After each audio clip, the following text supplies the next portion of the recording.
جب علماء اہل حدیث نے تقلید کا رد کیا، تقلید کو اتار پھینکا، اس کے بعد کیا ہوا؟ انہوں نے سب کو کہہ دیا کہ بھائی جاؤ اپنی مرضی سے جو دین میں خود سمجھ میں آئے وہ کرو، کسی امام کی تقلید نہ کرو۔ کیا ہوا؟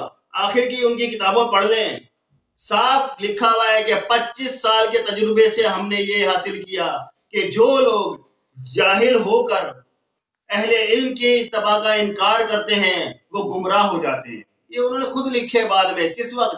جب وہ دنیا سے جا رہے تھے۔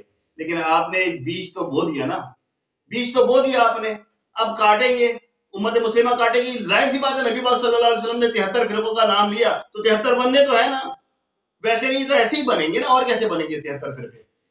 میں اس میں علماء اہل حدیث اور اہل حدیث حضرات کو میں جو نا اپنی ویڈیو میں شامل کرتا ہوں۔ اس کی وجہ یہ ہے کہ میرے بھائی یہ جو آپ نے ترک تقلید کا جو نعرہ لگایا تھا نا، یہ آپ کے گلے پڑ گیا ہے۔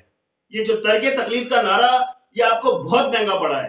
اس کی وجہ یہ ہے کہ آپ نے لوگوں کو، جاہل عوام کو قرآن و حدیث تھمایا، ترجمے کر کے تراجم کیے احادیث سے، کتب احادیث کی، اور آپ نے جہلا کے ہاتھوں میں وہ تھما دیے۔ جیسے انجینئر علی مرزا صاحب اپنے سامنے بخاری، مسلم، سیاستہ کی دیگر کتابیں رکھ کے بیٹھے ہوتے ہیں جاہل، عربی ترجمہ بھی نہیں کر پاتے، لیکن سجالی۔ اب جہلا جو ہے وہ انہی قرآن و حدیث کی باتیں جو ہے نا لوگوں کو بیان کر رہے ہیں، اور آپ دیکھو کہ کیا فتنہ انہوں نے مچایا ہوا ہے امت میں۔ ایسا فتنہ مچایا ہے، آپ کی سوچ ہے میرے بھائی، ہم سوچ نہیں سکتے۔ پریشان ہم تو دیکھو، یا ہم اہل سنت والجماعت، میں اہل سنت والجماعت کا نام لیتا ہوں کہ اہل سنت والجماعت جو ہے وہ پہلے دوسرے فرقوں سے دست و گریباں تھے، ان کے بعد آیا قادیانی فرقہ، ان سے دست و گریباں ہوئے، ان کو مار بھگایا، پھر اہل حدیث یعنی غیر مقلدیت کا فتنہ آیا، ہم نے اس کو بھی دبا دیا الحمدللہ۔ اب اسی کی شاخوں میں کتنے لوگ نکلے، یہ جو بولتے ہیں نا ہم تو قرآن و حدیث کو ماننے والے ہیں، ہم تو قرآن و حدیث کو، ہم کسی امام کی تقلید نہیں کرتے۔ ارے آپ نے تقلید کو چھوڑ کر کون سا تیر مار لیا؟ کون سا تیر مارا آپ نے؟ یہ جو تقلید چھوڑی ہے آپ نے تو کون سا تیر مارا ہے آپ نے؟ ارے آپ میں سے ہم تو پھر بھی 1400 سالوں میں 4 سے 2-4 بڑھے، 1400 سال میں 2-4 بڑھ گئے بھائی۔ حنفیوں میں حنفی کے ساتھ دیوبندی آ گئے یا بریلوی آ گئے، اتنا ہی ہوا نا۔ احناف میں یہی بگاڑ آیا، وہ بھی 1400 سالوں میں میرے بھائی۔ آپ کی ہسٹری 150 سال کی ہے، 150 سال میں آپ کے اندر کتنا بگاڑا ہے، یا 200 سال مان لو، 200 سال آپ سے نکلے۔ سب سے پہلے علماء اہل حدیث بنے یا جمعیت اہل حدیث، پھر غرباء اہل حدیث آئے، دونوں میں اختلاف اور شدید اختلاف کہ ایک دوسرے کو واجب القتل قرار دیتے ہیں۔ اس کے بعد آپ میں سے ہی نکلے کون؟ جماعت المسلمین۔ جماعت المسلمین بنی آپ میں سے، وہ بھی تقلید کا انکار، اور وہ بھی انہوں نے نعرے لگایا ہم تو قرآن و حدیث کو ماننے والے ہیں، ٹھیک ہے۔ اس کے بعد ان میں بھی 2 دھڑے بن گئی، ٹھیک ہے۔ جماعت المسلمین میں بھی 2 فرقے بن گئے۔ اس کے بعد پھر جماعت المسلمین میں مزید اپ گریڈڈ ورژن آئے۔ کون سے اپ گریڈڈ ورژن آپ کے اندر پیدا ہوئے کہ بھائی ہم تو توحیدی، ہاں ہم تو توحیدی ہیں، ہم تو توحید پرست ہیں، توحیدی آئے۔ پھر توحیدی میں بھی کئی لوگ نئے نئے نکلے اس میں۔ اب آپ دیکھ لیں کہ کیسے کیسے منکرین حدیث بھی آپ سے ہی نکلے ہیں۔ تو میرے بھائی یاد رکھنا جب آپ ایک عام آدمی کو، عام عوام کو قرآن و حدیث تھما کر کہتے ہو کہ خود سے تحقیق کرو، کسی بڑے آدمی کی بات مت ماننا، خود سے تحقیق کرو، تو میرے بھائی وہ جو ناقص عقل کے ساتھ قرآن و حدیث پر تحقیق کی جائے گی نا، تو ایسے انجینئر جیسے لوگ پیدا ہوں گے، سمجھے؟ انجینئر جیسے لوگ پیدا ہوں گے، کوئی ڈھنگ کا آدمی پیدا نہیں ہوگا، کیونکہ ناقص عقل کے ساتھ جب کوئی تحقیق کی جاتی ہے نا، کیونکہ جب ایک انسان اس چیز کا اہل ہی نہیں ہے، اس کے بعد اگر وہ تحقیق کرتا ہے تو وہ کیا نکالے گا یار؟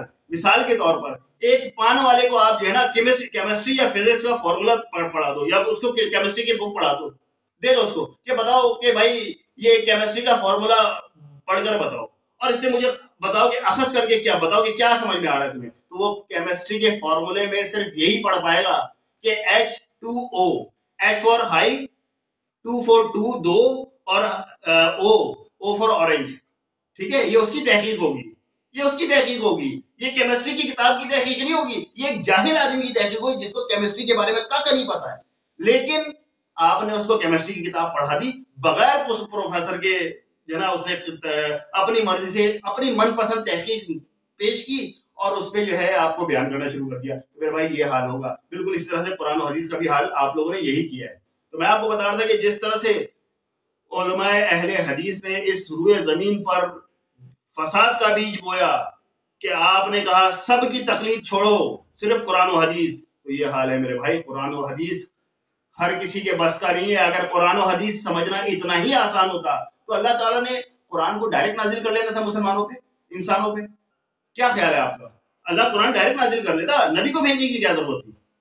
بھائی نبی کو پسندیدہ نبی کو اتنا جو ہے نا خاص کر کے ان کے اوپر قرآن نازل کیا گیا اور ان کے ذریعے لوگوں کو بیان کیا گیا۔ کیوں؟ اگر قرآن اتنا آسان ہے تو پھر انسانوں پہ ڈائریکٹ نازل ہونا چاہیے تھا۔ اللہ تبارک تعالیٰ نے ڈائریکٹ نازل کرتے اور پھر لوگوں کو، انسانوں کو بولتے کہ بھائی پڑھو اور خود عمل کرو، خود سمجھ لو۔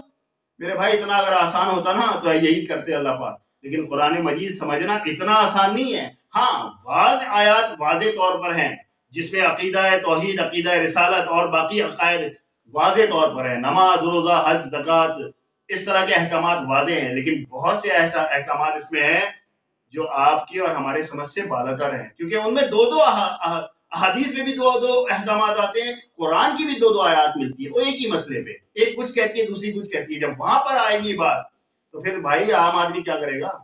کیا کرے گا وہ؟ پھر یہ انجینئر پیدا ہوں گے میرے بھائی، پھر انجینئر پیدا ہوں گے۔ یہ حال ہے آپ کا۔ اور ایک اور میں بات بتا دوں آپ کو کہ جب آپ کسی کو ائمہ کرام سے بدگمان کرتے ہو، آپ یہ کہتے ہو کہ کسی کی تقلید نہیں کرنا، تو وہ کرنے والا یا کہنے والا اس شخص کو اس بات پر لگا رہا ہے کہ سب سے پہلے تو وہ ائمہ کرام سے گیا، ائمہ کرام کی تو اب تقلید ہے نہیں، ٹھیک ہے، تو وہ تقلید ائمہ کرام کی تو چھوڑے گا، پھر وہ کسی کی تقلید نہیں کرے گا میرے بھائی، صحابہ کرام کو بھی نہیں چھوڑے گا وہ، ٹھیک ہے۔ اب آپ کو کہتے ہو نا صحیح احادیث بیان کرے، میرے بھائی یہ صحیح احادیث تو بیان کر رہا ہے انجینئر کر کیا رہا ہے؟ صحیح احادیث بیان کر رہا ہے، صحیح مسلم، صحیح بخاری سے، لیکن اس کے مطلب جو وہ بیان کر رہا ہے وہ صحیح نہیں ہے۔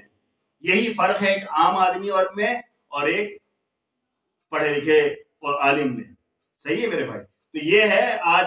اور ایک اور آخری میں آپ کو ایک بات جو ہے نا، اس بات پہ میں تھوڑا سا آپ کو آخر میں بتا دوں کہ بھائی 3-4 ائمہ کرام کا انکار نہ کرنے کے بعد آپ صحابہ کرام کا بھی انکار کرو گے، ٹھیک ہے۔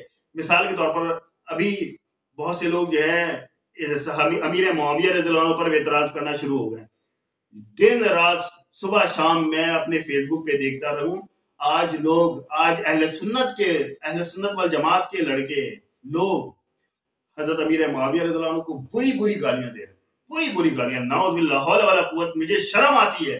ایک پوسٹ میری نظر سے گزری، اس پوسٹ کی جو اس کا عنوان تھا وہ یہ تھا کہ حضرت علی رضی اللہ عنہ کے مد مقابل اور خلاف کھڑے ہونے والوں پر لعنت، حضرت امام حسین کے قاتلوں پر لعنت، ٹھیک ہے۔ اور اس لعنت کے اوپر پھر دوسری لعنت کس پہ کی ہے؟ نعوذ باللہ، نبی پاک صلی اللہ علیہ وسلم کو چھوڑ کر میدان جنگ میں چھوڑ کر بھاگنے والوں پر لعنت۔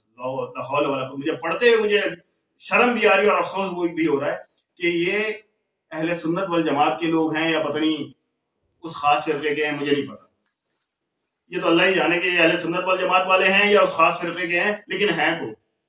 اور آپ کے سامنے کیا ہو گیا ہے حال؟ امیر معاویہ رضی اللہ عنہ نہیں نشانہ بن رہے، صرف ان کے بعد سب سے پہلے عثمان غنی رضی اللہ عنہ نشانہ بن رہے۔ دو ان کے اوپر اعتراضات اٹھا دیے گئے ہیں۔ پہلا اعتراض قرآن کو جلانے کا، نعوذ باللہ، لا حول ولا قوت۔ دوسرا اعتراض نبی پاک صلی اللہ علیہ وسلم کو جنگ میں جو ہے اکیلا چھوڑ کر بھاگنے کا، نعوذ باللہ، لا حول ولا قوت۔ نقل کفر نباشت، بھگوڑا کہہ رہے ہیں ان کو۔ کیا آپ بات کر رہے ہو انجینئر صاحب؟ آپ جب امیر معاویہ رضی اللہ عنہ پر انگلی اٹھاؤ گے تو پھر اگلی انگلی حضرت عثمان غنی رضی اللہ عنہ کے اوپر اٹھے گی، اس کے بعد انگلی اٹھے گی عمر فاروق رضی اللہ عنہ کے پر۔ کیا ہے؟ بخاری میں حدیث ہے، کیا بیان کرتے ہیں لوگ؟ نبی پاک صلی اللہ علیہ وسلم کو وصیت لکھنے نہیں دی، کس نے؟ عمر نے۔ یہ لوگ بیان کرتے ہیں، یہ بھی بیان کرو نا پھر، یہ بھی تو بخاری کی حدیث ہے نا، تو اس کا بھی تو وہی مطلب نکل رہا ہے جو آپ مطلب نکالتے ہو باقی احادیث کا حضرت امیر معاویہ رضی اللہ عنہ کے لیے، تو اس حدیث کا بھی تو وہی مطلب نکل رہا ہے جو خاص فرقہ بیان کرتا ہے، اور ابھی وہی بیان کرو۔ کیا خیال ہے آپ کا؟ اس کے بعد پھر بخاری میں ہی ہے کہ جب حضرت فاطمہ رضی اللہ تعالی عنہ حضرت ابو بکر صدیق رضی اللہ عنہ کی خلافت میں ان کے پاس جب باغ فدق کا مسئلہ لے کر گئیں تو انہوں نے انکار کر دیا. یہ بھی تو بخاری میں ہے نا, بخاری میں ہے. اب اس سے جو مطلب نکلتا ہے وہ تو آپ اور میں نکالتے ہیں نا, وہ تو نہیں نکالیں گے, خاص فرقے والے تو نہیں نکالیں گے. میرے بھائی دین میں پھر کوئی باقی نہیں رہے گا. جب آپ نے ائمہ کرام کے خلاف لوگوں کو بھڑکا دیا, اکسا دیا, پھر کوئی نہیں باقی رہے گا. پھر صحابہ کرام بھی جائیں گے, پھر ائمہ کرام بھی جائیں گے, حتیٰ کہ نبی پاک صلی اللہ علیہ وسلم کی ذات مبارکہ پہ بھی لوگ انگلیاں اٹھا لیں گے.